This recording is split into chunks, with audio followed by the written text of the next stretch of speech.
السلام علیکم ورحمۃ اللہ وبرکاتہ۔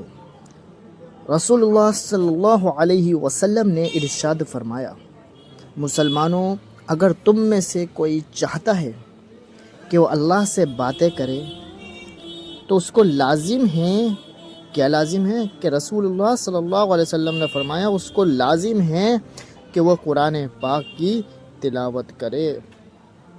اس بات کو آپ نے اپنی آنے والی زندگی کے لیے سمجھ لینا ہے اور دل میں بٹھا لینا ہے کہ آپ پر کوئی مصیبت نہیں آتی اگر اللہ کی اجازت نہ ہو، آپ پہ کوئی مصیبت نہیں دے سکتا اگر اللہ اس کو روک دے۔ دنیا کی ایسی محبت جو دین سے روک لے، جو آخرت کی فکر سے آپ کو ناواقف کر دے، یہ دل کی موت ہے۔ دلوں کا مر جانا انسانوں کے مر جانے سے زیادہ دکھ والا ہوتا ہے۔ رسول اللہ صلی اللہ علیہ وسلم نے فرمایا، بندہ اپنے رب کے سب سے قریب اس حالت میں ہوتا ہے جب وہ سجدے میں ہوتا ہے، لہٰذا اس میں کثرت سے دعا کیا کرو۔ گفتگو میں بے احتیاطی رشتوں کو کچل دیتی ہے۔ آپ کے الفاظ ہی آپ کا عکس ہوتے ہیں۔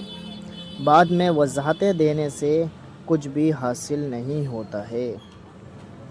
اللہ کے ولیوں کو رب کی طرف سے طاقت حاصل ہوتی ہے کہ وہ کمان سے نکلے ہوئے تیر کو بھی واپس کر دیتے ہیں۔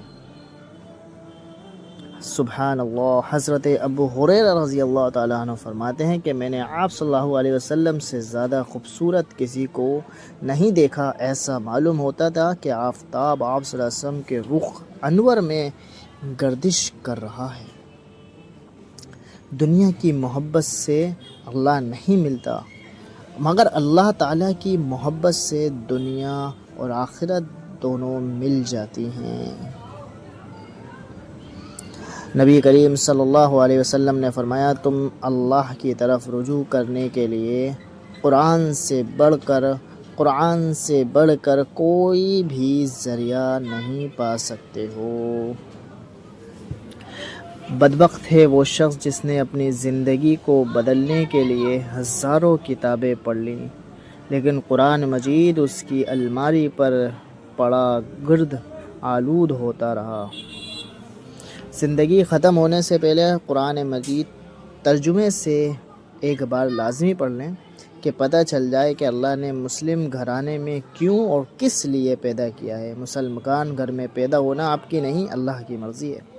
کتنا خوبصورت احساس ہے کہ ہم اللہ سے اپنے دل کی بات کرتے ہیں کہ وہ سب کچھ سب سے پہلے جانتا ہے، لیکن پھر بھی ہمیں سننا چاہتا ہے۔